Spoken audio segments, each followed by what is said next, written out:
pessoal, estamos aqui de volta, né, para ver aí a legislação para o guarda de cabedelo. Bom dia, boa tarde, boa noite, boa madrugada, né? Não sei a hora aí que você vai estar assistindo a nossa missão, né? E vamos dar continuidade ao nosso conteúdo, né? Na nossa última missão, nós estávamos falando aí sobre a questão da criação de plano de vencimento e vantagens, né? Nós chegamos aí a verificar a questão da remuneração do guarda, né? E aí nós vimos a característica de que essa remuneração ela é constituída com o vencimento mais os adicionais, né? E aí nós já tínhamos visto lá no comecinho, né, nos artigos iniciais da legislação, que a característica, né, do guarda, ele traz logo de imediato a possibilidade do recebimento do adicional de periculosidade, do adicional noturno, do adicional de horas extras, né? Então, além do vencimento, o guarda ele tem o direito a receber esses 3 adicionais. Logo no comecinho, lá no primeiro artigo, né, da legislação, a gente verifica essa predisposição dos adicionais, né? Chegamos a falar do adicional de periculosidade, falamos do adicional noturno, é claro, aquele adicional noturno que só vai ser pago se houver atividade no âmbito noturno, dentre aquela predisposição das 22 horas até as 5 horas da manhã, com aquela redução de hora que a gente falava, né? E aí a porcentagem a ser aplicada diante do vencimento, tá? Então, além do adicional noturno, a gente falou do adicional de horas extras, porque nós vimos ali a característica da jornada de trabalho. Então, nós falávamos que a jornada de trabalho do guarda, ele pode ser especificado, o guarda de cabedelo, ele vai ser especificado dentro de uma noção daquelas 44 horas semanais, né, uma escala normal, que a gente costuma chamar, aquela escala de 44 horas semanais, que pode ser dividida em 6 horas diárias, se for uma jornada baseada num turno ininterrupto de revezamento. Então, é aquela jornada em que o guarda ele não teria uma definição de horário de trabalho pré-fixada. Ele pode trabalhar um dia às 6 horas pela manhã, começar pela manhã, no outro dia começar pela tarde, no outro dia executar atividade durante a noite. Então, seria o que a gente chama de turno ininterrupto de revezamento, tá? Mas ele pode também executar essa escala normal em uma jornada normal, que seria as 8 horas diárias, né, com 2 horas de almoço dentro dessa jornada de 8 horas e ainda a prefixação da ideia de que ele teria, né, folga preferencialmente aos domingos, que é o que a gente chama de repouso remunerado preferencialmente aos domingos. As bancas geralmente, quando costumam trabalhar esse tipo de repouso semanal remunerado, elas costumam prefixar a ideia de que ele seria obrigatoriamente aos domingos. Então, todos os domingos, aquele trabalhador que executa a sua função nas 8 horas diárias, né, formando as 44 horas semanais, ele teria direito a toda a folga todos os domingos. Não é bem assim, né? É preferencialmente aos domingos. Então, grave a palavra preferencialmente, porque a banca geralmente costuma trocá-la por obrigatoriamente, tá? Então, preferencialmente aos domingos, ele vai ter essa folga. Se não for os domingos, vai ser durante a semana mesmo, a concessão dessa folga diante dessa jornada de 8 horas. Mas além da escala normal, a gente viu que ele pode ter uma escala que a gente vai considerar uma escala por necessidade de serviço público, que é aquela escala em regime de plantão. E aí a gente falou no regime de plantão 12 por 36, 24 por 48 ou 24 por 72. É possível. E aí, dentro da escala normal ou da escala por necessidade de serviço, que é a escala em regime de plantão, podem acontecer o que a gente considera de escalas extras. E essas escalas extras, fora da normalidade do que é fixado no regime de escala normal ou no regime de plantão, vai gerar a concessão da hora extra. Tá? Então, o indivíduo tem a condição de receber o adicional. A Constituição fala em mais, né, de 50%, então pode ser de 50%, mas pode ser até 100%. O adicional de hora extra vai depender de uma discricionariedade, da vontade do empregador. O que ele não pode fazer é pagar menos do que 50% em relação a esse adicional, tá? Então a administração pública, ela vai decidir ali qual seria o valor, a porcentagem a ser aplicada em relação à condição daquela hora extra, tá? Mas aí a gente já sabe que o guarda de Cabedelo, vocês, futuros guardas lá de Cabedelo, terão aí essa possibilidade de, na configuração da execução de escalas extras, receberem aí esse adicional de escalas extras, respeitando a disposição do que a gente falou aí da jornada de trabalho. Tá? Então, ó, remuneração vai ser o que a gente chama de vencimento mais adicional de periculosidade, mais adicional noturno, se houverem atividades noturnas, mais o adicional de horas extras, se houverem escalas extras que condicionem o pagamento desse adicional de horas extras. Só que além disso, a gente verificou que vão haver gratificações, tá? Algumas que se incorporam, outras que não, mas a gente começou a falar sobre algumas gratificações. A primeira delas, né, que a gente começou aí a falar, foi a gratificação por elevação de classe, tá? Então, a GEC, como você pode visualizar, até a banca pode apresentar para você na hora da prova, a GEC, ou a gratificação por elevação de classe, ela vai trazer a caracterização de um acréscimo ao vencimento do guarda por elevação de classe.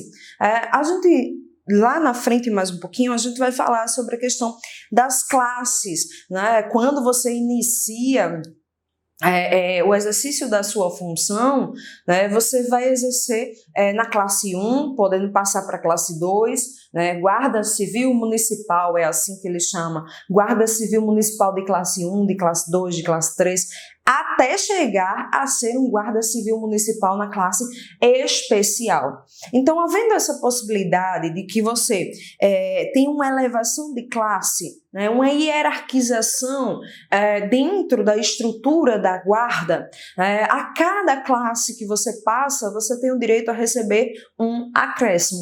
Então, a legislação vai dizer para a gente que as guardas civis municipais, elas geram um círculo hierárquico, aquilo que eu falava agora há pouco, né? Esse círculo hierárquico, pessoal, significa dizer que você teria a possibilidade de sair da base da pirâmide, a gente pode dizer assim, e ir galgando, né, justamente através do tempo de prestação de serviço, e galgando elevações, graduações dentro dessa pirâmide. Então, eu vou sair da base da pirâmide e posso chegar até o topo dessa pirâmide através dessa possibilidade de elevação de classe, através desse círculo hierárquico que pode ser instituído dentro da Guarda Municipal, que é instituído dentro da Guarda Municipal de Cabedelo, tá? E aí, pessoal, dentro dessa consideração de estruturação do círculo hierárquico, né, dentro dessa consideração da possibilidade de elevação de classe que vai acontecer,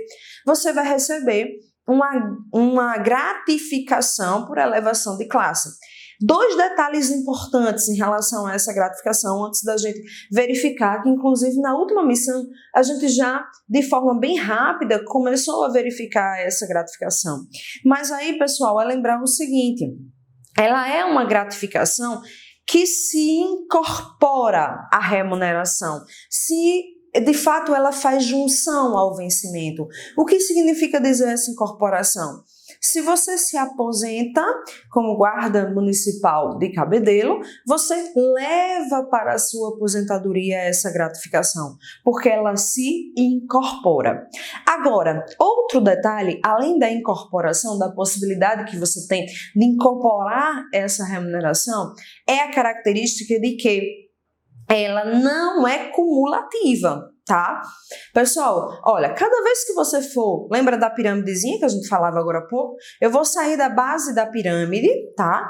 Eu era guarda nível 1, né? Passei para o 2. No momento em que eu passei para o 2, eu recebi um adicional de 10% ao meu salário, ao meu vencimento. Então, juntou-se uma gratificação da elevação de classe de 10% à minha remuneração, ao meu vencimento, tá? E aí, passou o tempo lá, eu tenho direito a sair da base da pirâmide ali e já andar um pouquinho dentro dessa estrutura da pirâmide para ser um guarda civil municipal nível 3, tá? E aí, o meu aumento vai ser uma porcentagem de 20%. Ah, mas eu já recebi 10%, né?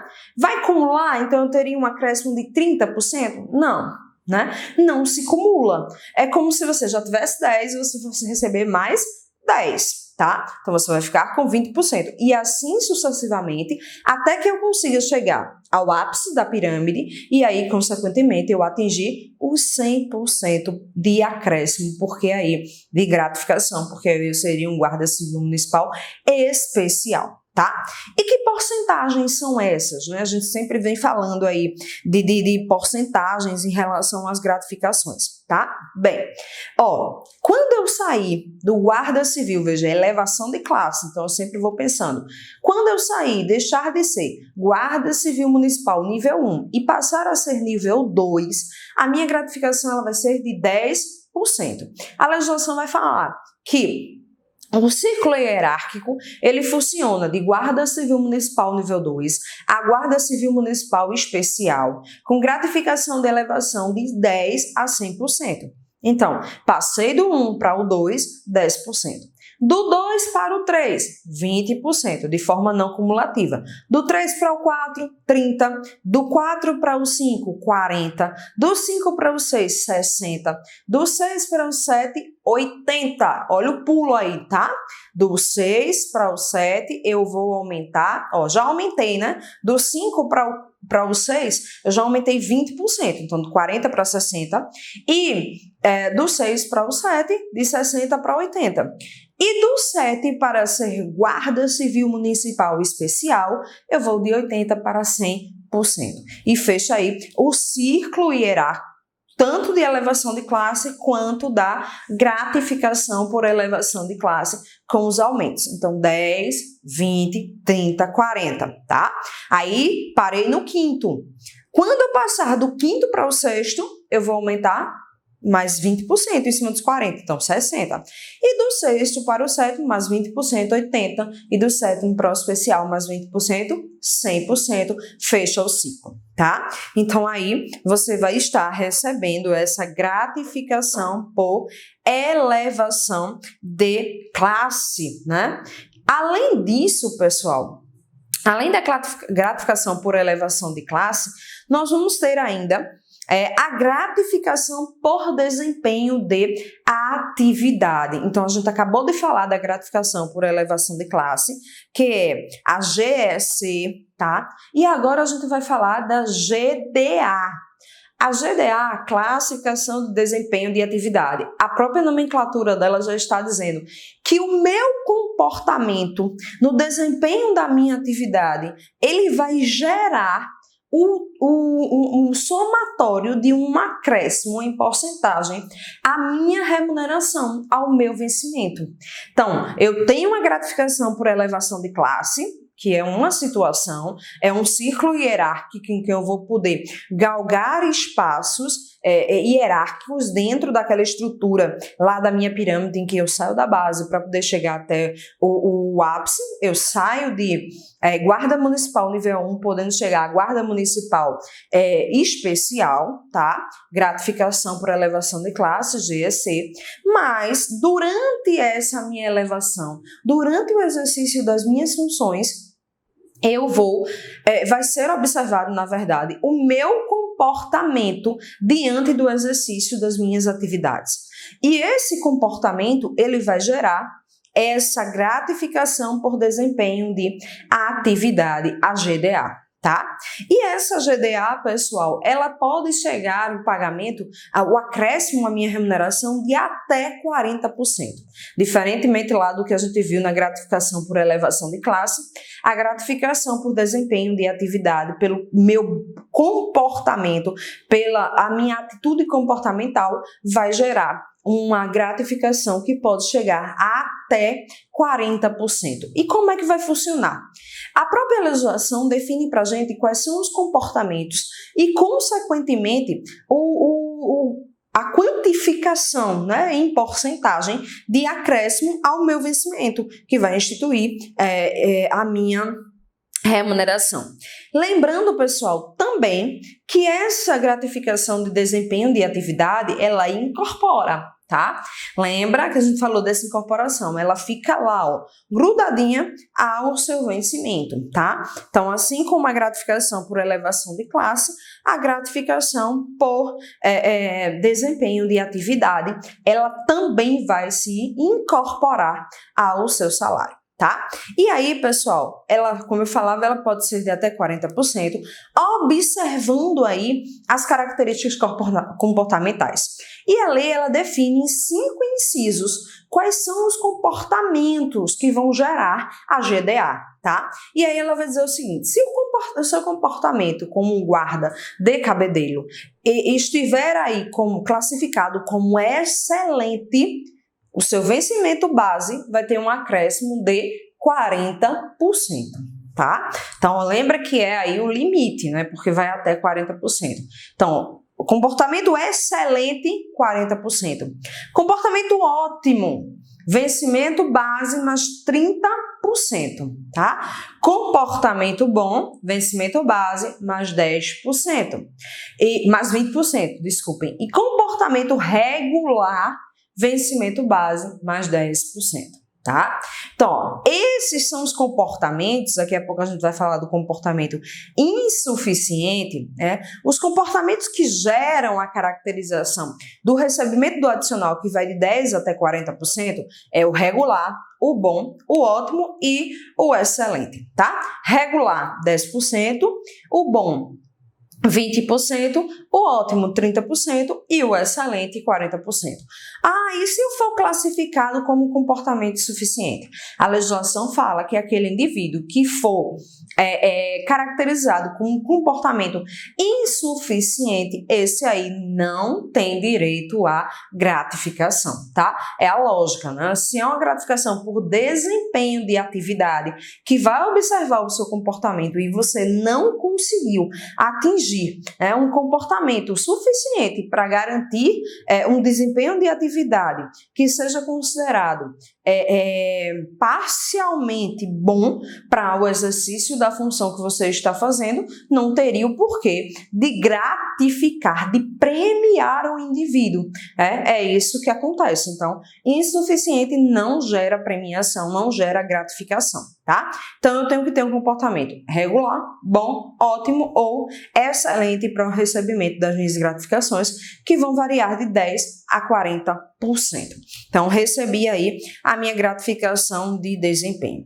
Além da gratificação de desempenho de atividade, a legislação vai falar para a gente também da gratificação de risco de vida, né? Lembra que a legislação vai falar para a gente, inclusive lá, quando a gente colocou aí para vocês, né, a caracterização do que vocês vão prestar compromisso, né, em relação à execução da atividade, e a gente colocava aí que dentro da prestação lá dos compromissos de vocês, do juramento, né, vocês vão afirmar, confirmar que vão executar as suas atividades de forma subordinada, dedicada, né, e vão executar cumprindo a ética moral inclusive, né, vão cumprir os seus direitos, inclusive com o risco da própria vida. Então tá lá no juramento de vocês, que vocês terão, né, quando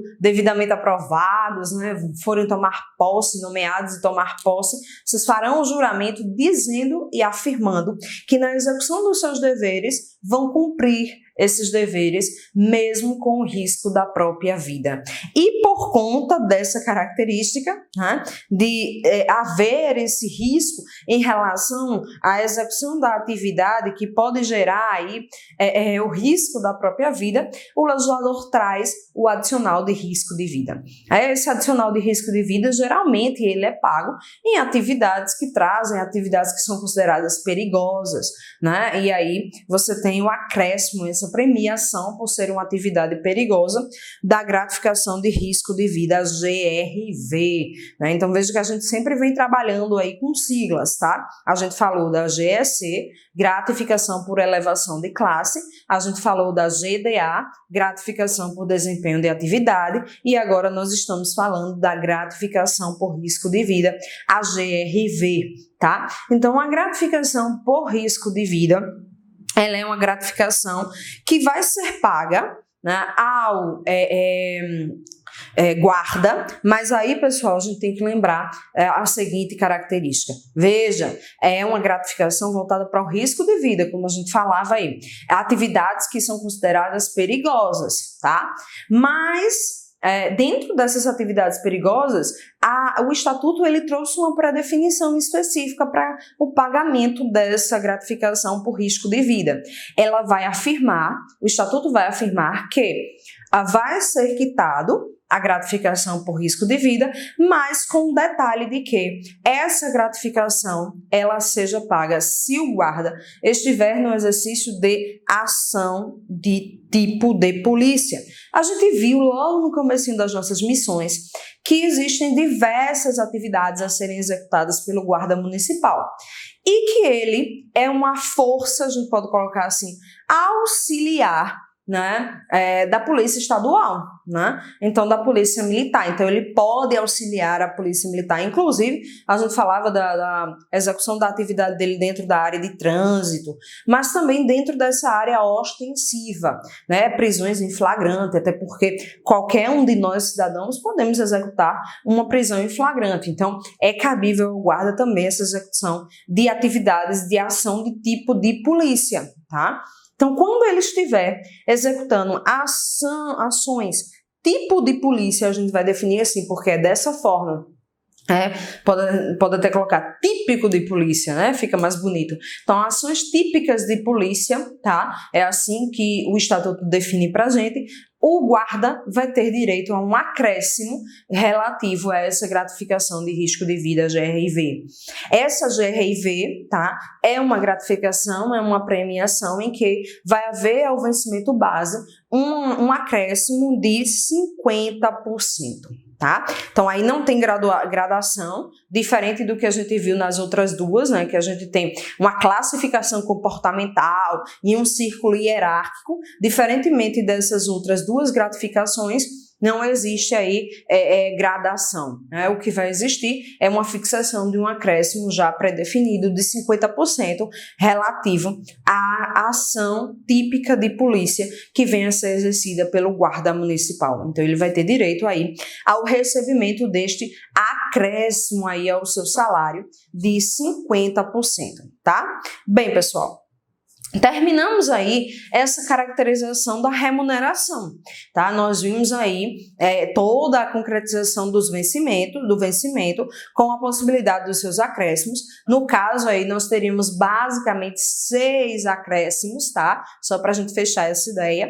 Lembrar, vencimento base é o básico, aquele que vai ser pago como a título, tipo um salário mínimo ali, aquela coisa básica que vai ser paga, mas aí eu posso receber acréscimos a esse vencimento base, tá? Aí os acréscimos adicional noturno, nós não falou sobre isso, tá? Ele tem direito ao adicional de horas extras, vai ter direito também ao adicional de periculosidade e, além disso, 3 gratificações, tá? A gratificação de elevação de classe, a gratificação de desempenho de atividade e a gratificação de risco de vida. Fecha o ciclo aí de estruturação da remuneração, tá? Vencimento base, mais a possibilidade desses 6 tipos de acréscimos ao vencimento base aí, alguns fixos, outros não, porque vai depender aí da situação de enquadramento do guarda, tá? Bem, quando a gente falou da gratificação por elevação de classe, nós mencionávamos aí a estruturação de uma pirâmide, né, em que a base da pirâmide se inicia com um guarda civil municipal classe 1, nível 1, tá? E é essa a estrutura, né, que a gente vai ver dentro da caracterização do assunto que nós vamos começar a trabalhar, tá? É o que a gente considera como progressão. Classe dos guardas civis municipais. A progressão. Como é que se funciona, né, essa progressão? Bem, primeiro a gente vai ver as características antes mesmo da gente conhecer as classes. Até porque, pessoal, nós já tínhamos trabalhado um pouquinho essa noção da classe estrutural no círculo hierárquico para o recebimento da gratificação por elevação de classe. Tá? Então, quais são os requisitos, né, para a elevação funcional, que a gente chama de progressão? Tá, pessoal? A gente vai conhecer a estrutura, né, e, consequentemente, entender como é que funciona essa progressão. Mas, pessoal, qual é o critério, né, para que eu possa progredir, para que eu possa mudar de classe, para que eu tenha uma elevação funcional? O critério vai ser o critério da antiguidade, tá? Quando a gente estuda lá em direito administrativo, até mesmo em direito constitucional, a questão de possibilidade de gradação funcional, de elevação funcional, o legislador vai trazer para a gente essa noção de que existe a possibilidade de que você possa progredir através do que ele chama de antiguidade. Pelo tempo de prestação de serviço, você vai poder passar de uma classe para a outra. E aí, pessoal, vão ter alguns requisitos, né, necessários para que essa antiguidade ela seja configurada e para que a sua progressão ela aconteça. O legislador vai dizer que você tem que ter, no mínimo, 3 anos na classe anterior. Então, vamos lá. Eu iniciei como guarda civil municipal classe 1. Então, eu vou precisar passar o meu início, a minha base da pirâmide, a minha base estrutural sempre vai ser essa característica de ser um guarda civil municipal classe 1. Vou sempre iniciar daí, tá? É o GCM 1. Para que eu passe para o GCM2, que é o Guarda Civil Municipal Classe 2, é necessário que eu já tenha 3 anos de exercício na classe anterior, que é a classe 1, a GCM1, tá? Pessoal, e além disso, eu preciso ter a consideração de ter um comportamento bom. Né? Daqui a pouco, quando a gente for falar de classe, a gente vai entender como é que funciona de fato essa questão do tempo. Inicialmente, você vai verificar que seriam 3 anos e pode ser até 5 anos, tá? A gente vai falar disso bem de forma específica. Além da característica e tempo, né, que a gente fixou aí, essa ideia de critério de antiguidade, além do critério de antiguidade, para que a elevação aconteça, é necessário que você tenha no mínimo 3 anos no exercício, ou 5, a gente vai falar. Além disso, o comportamento bom. Olha que a gente trabalhou a gratificação, né, de desempenho de atividade, a gente falou que existe comportamento excelente, ótimo, bom e regular. Então, para que a minha progressão aconteça, eu tenho que ter no mínimo um comportamento considerado como comportamento bom. A minha atividade comportamental, ela tem que ser classificada no mínimo como atividade comportamental boa, para que aí eu possa ter a possibilidade de progressão. Então, a gente já viu aí, tá, pessoal, a consideração de que Para que haja uma progressão, ou seja, uma elevação funcional, é necessário que eu tenha o critério de antiguidade, que pode ser de 3 ou 5 anos, tá? A gente vai falar, vai depender do tipo de classe. Então, quando a gente conhecer as classes, a gente vai fazer essa especificação. E além de ter o critério de antiguidade, eu preciso ter um comportamento considerado como um comportamento bom, para que aí a minha elevação aconteça. E o lapso temporal? Qual é o lapso temporal, né, para que essas progressões elas possam acontecer, tá? As progressões, pessoal, ou seja, a elevação funcional, ela vai acontecer uma vez por ano. Então, todo ano, uma vez por ano, a Administração Pública de Cabedelo vai realizar, a Secretaria Municipal de Segurança vai realizar essa progressão, tá? Então, uma vez por ano e o Estatuto vai dizer que deve ser no dia 15 de novembro, tá? Então, uma vez por ano vai acontecer a progressão e ela deve se realizar no dia 15 de novembro, tá? Voltaremos na próxima missão agora para conhecermos as classes de progressão.